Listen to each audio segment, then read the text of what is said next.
Aclamemos hoy al Señor, celebremos su bondad.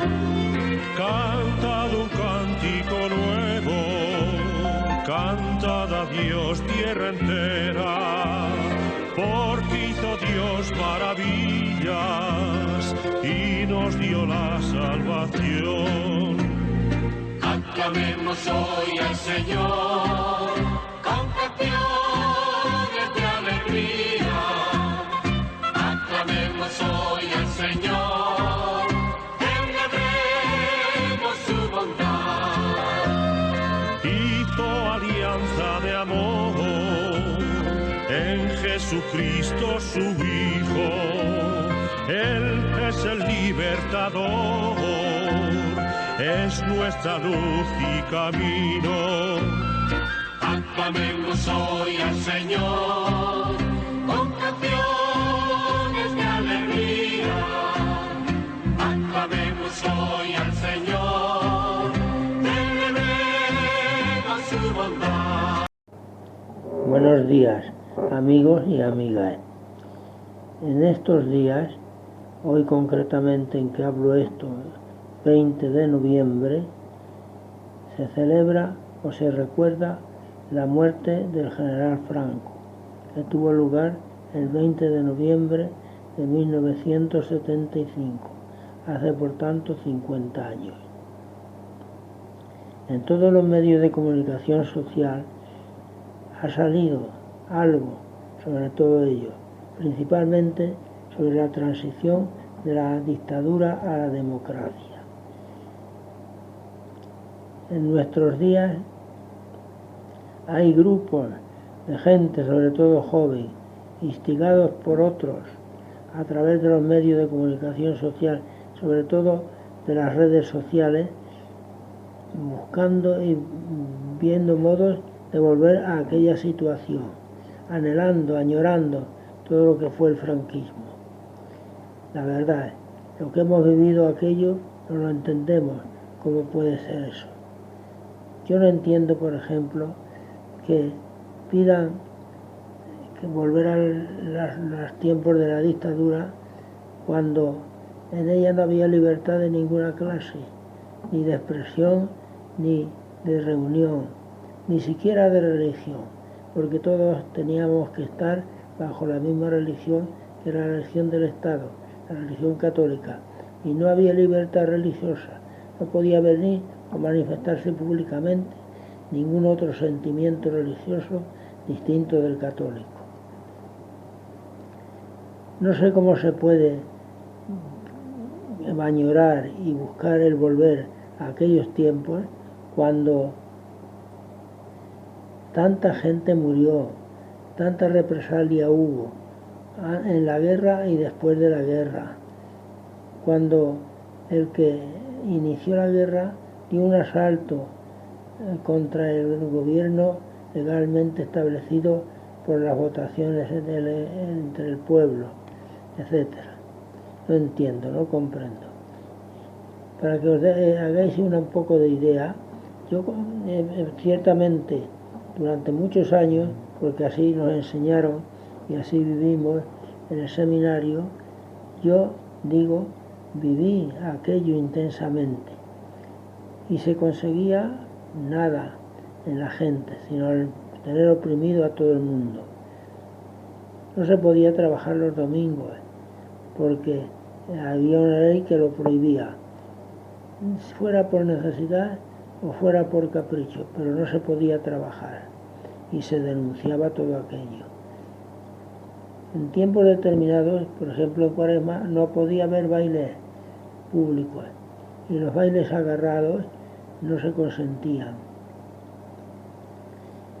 En aquellos tiempos, en los años 40 y después, se pasó muchísima hambre. Yo concretamente lo he vivido en mí mismo.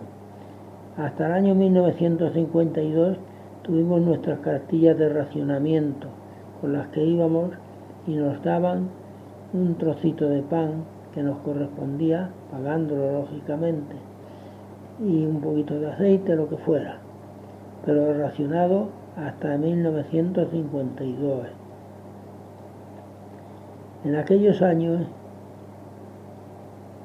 ni siquiera se podía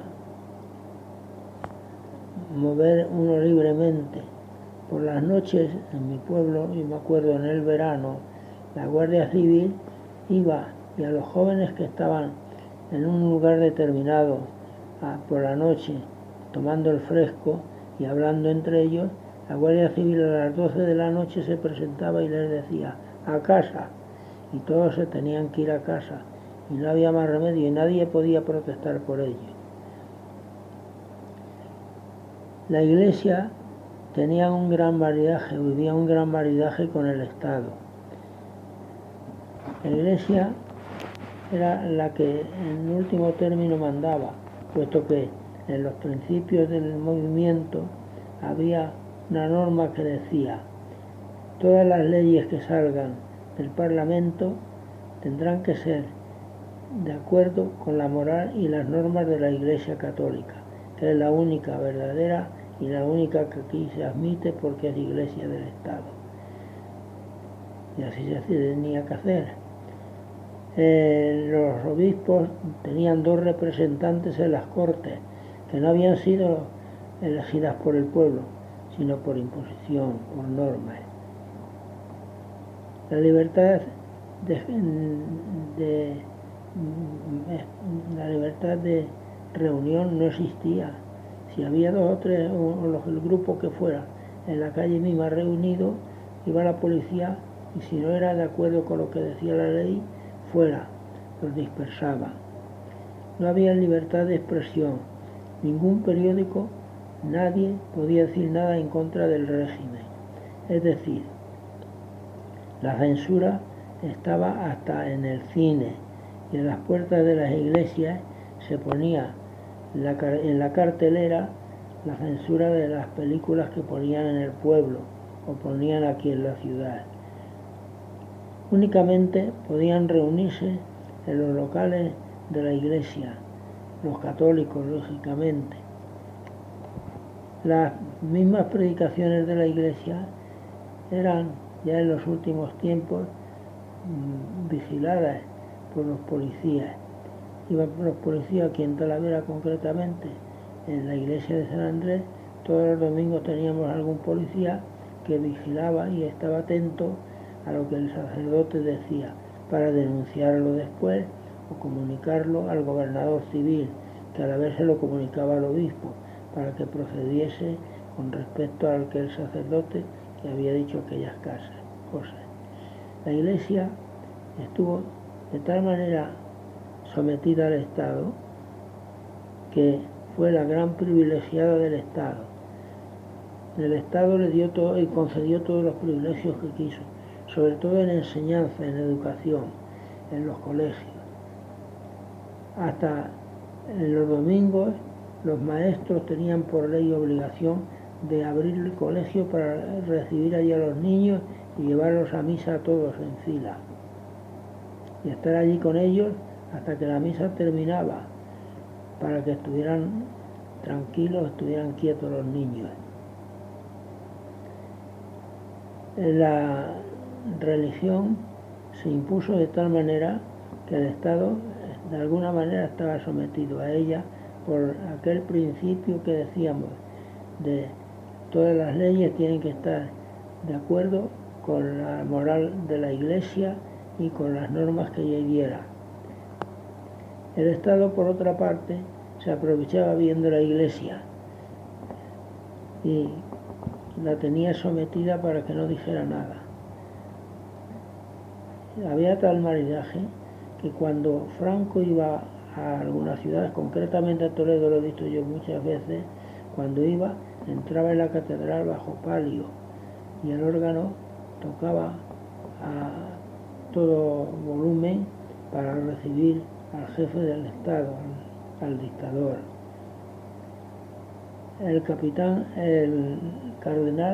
Los cardenales tenían categoría de capitanes generales y pasaban revista a las tropas delante de la catedral, etc. Es decir, que yo no sé cómo se puede añorar en estos tiempos de libertad y que tanto la gente busca el poder actuar como quieran y donde quieran, no sé cómo se puede añorar que vuelvan aquellos tiempos y que en lo que en aquellos tiempos se realizaba se vuelva ahora a realizar. Algo ciertamente imposible, porque la marcha atrás no se podrá dar, aunque hay algunas cosas que corregir en los contratos, los acuerdos que hagan entre los distintos gobiernos. Pero sin embargo volver atrás a todo lo que fue aquello es imposible prácticamente. Pero no lo añoremos por lo menos. Informaos, jóvenes, instruíos, estudiad la historia si no lo habéis conocido todo aquello. Oíd a vuestros padres si eran de verdad personas que vivían de verdad, en serio, y no fueran del régimen, directamente del régimen o muy metidos en el régimen, y preguntarles todo esto, a ver si no era verdad. El hambre se mantuvo durante mucho tiempo. El estado dictatorial no fue reconocido en la ONU hasta muy adelantado el tiempo, hasta el año 59 o 60.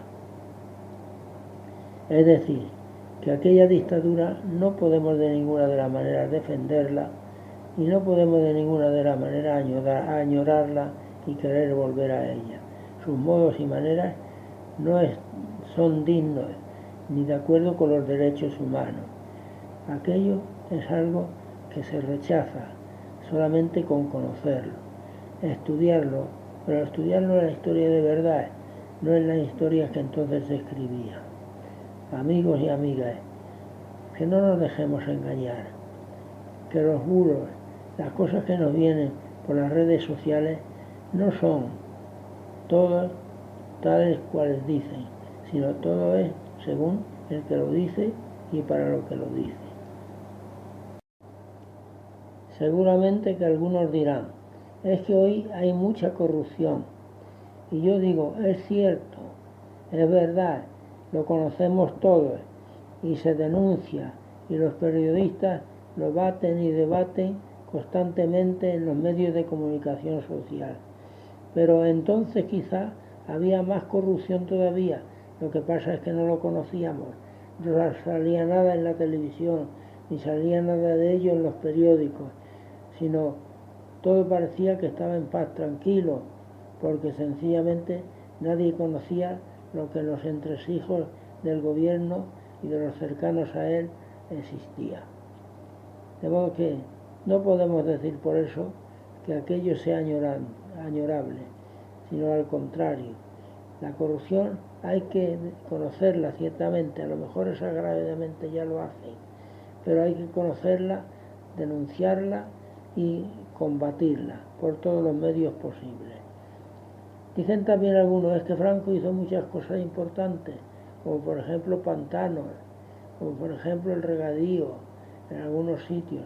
Es cierto, y nadie se lo niega, pero también es verdad que todo eso él lo hizo en gran medida con los presos que tenía en las cárceles. Mientras tanto, en las ciudades teníamos las calles de tierra cuando yo vino aquí. Todavía se pisaban charcos en la plaza de San Andrés y en la calle Salmerón y en todas las calles del barrio. Y en general en todo Talavera no había asfaltada nada más que San Francisco y si acaso un poco en la calle del Carmen.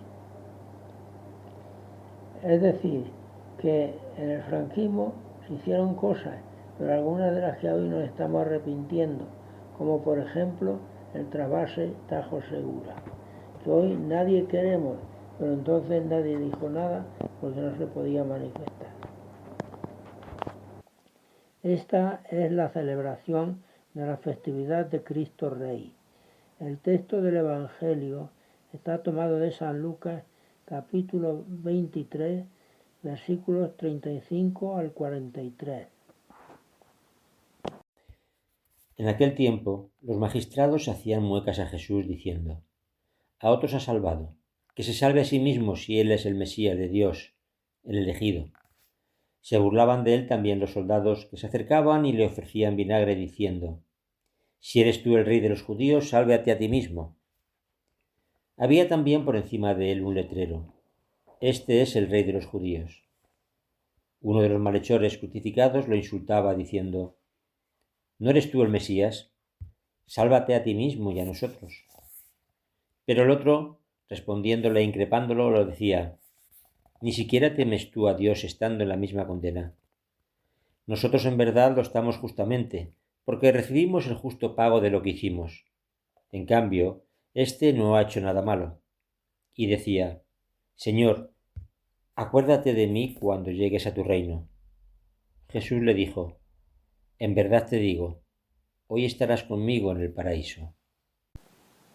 Sin duda, Jesús murió condenado por el procurador Poncio Pilato y en razón de que había cometido un delito político, porque por otra cosa no podía juzgarle.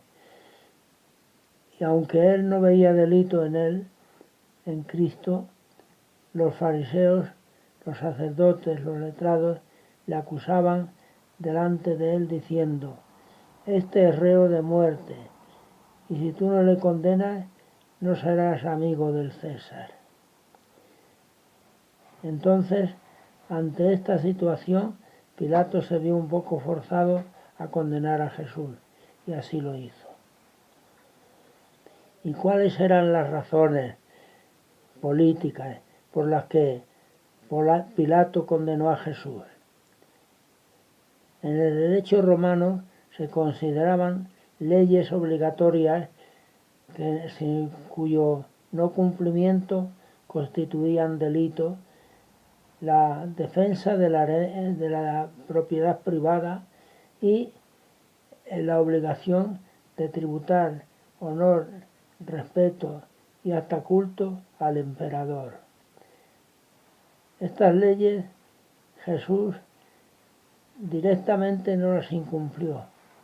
Él ciertamente no habló en contra de las leyes del imperio y se opuso al emperador. Los fariseos, sin embargo, y los sacerdotes que querían quitársele de en medio, le culpaban de esto. Jesús lo que sí hizo claramente es mantener y defender que la acumulación de riquezas no era algo justo. Y lo que se hizo también es decir que nadie estaba obligado a cumplir leyes que eran totalmente en contra de la propia conciencia, idolatrar al emperador.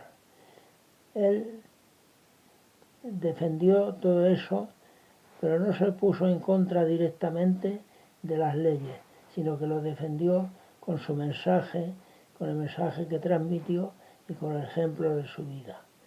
Los fariseos y sacerdotes, sin embargo, echaron mano de ello para condenarle, y Pilato le condenó por esas razones. La soldadesca le cargó con la cruz y le llevó al Calvario. Allí, con otros dos malhechores, le crucificaron, y encima de la cruz pusieron un letrero que decía: Jesús Nazareno, Rey de los judíos. Y se burlaban de él, se reían de él, mofándose como de un intruso, un malhechor.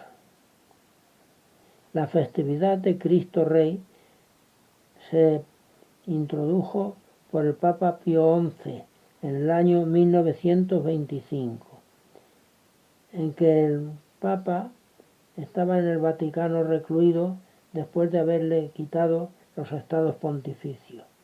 Defendía el reinado, el derecho de reinado de Jesús sobre todo el mundo, puesto que él era hijo de Dios y enviado suyo para llevar la paz a todas las naciones. Y entonces se proclamaba a Jesús así, y se le reconocía por el Papa y por toda la Iglesia como el Rey universal. Y el Papa era su representante en la tierra. Por tanto, era el Rey, o significaba que representaba a este Rey universal. Lo simbolizaba con la tiara pontificia que se ponía sobre su cabeza, que significaba que el sumo sacerdote, el sumo pontífice, era profeta, sacerdote y rey. Esa insignia, la tiara pontificia, se llevó por los papas hasta Juan XXIII, que la dejó en el momento cuando se constituyó el Concilio Vaticano II. En tiempos de la dictadura franquista, en que la religión cristiana era la única religión del Estado, la festividad de Cristo Rey se celebraba por todo lo alto. Este día se ondeaban las banderas de la Acción Católica y de otras congregaciones en las iglesias durante la misa, y se cantaba con ardor y mucho entusiasmo: reinaré en España y más que en todo el resto del mundo. Según dicen, Jesús le dijo al padre Hoyos de la Compañía de Jesús. Hoy seguimos celebrando la festividad de Cristo Rey, pero no un rey poderoso que se impone a los demás, sino un rey sencillo, humilde, que dice que ha venido para servir y no para ser servido. Un rey que defiende la libertad de todos, política y civil y religiosa. Un rey que propugna la igualdad entre las personas, igualdad en dignidad y derechos. Todos tenemos los mismos derechos como personas, de cualquier color que seamos, de cualquier nación que vengamos, etc. Y que además busca por todos los medios posibles el crear fraternidad entre sus descendientes, sus seguidores, como hizo en su tiempo, y que se propugna como defensor de la solidaridad mutua, del reparto de unos con otros de los bienes que se tienen, de la igualdad máxima entre las demás, entre todas las personas, como antes decía, que defiende por encima de todo el amor a los demás, que es su consigna y es su mandato. Y en este sentido es como nosotros debemos celebrar la festividad de Cristo Rey, como un día en que se nos invita a vivir de esta manera, como Él propugnó, como Él defendió y como Él quiso que fuéramos. Adiós, amigos y amigas.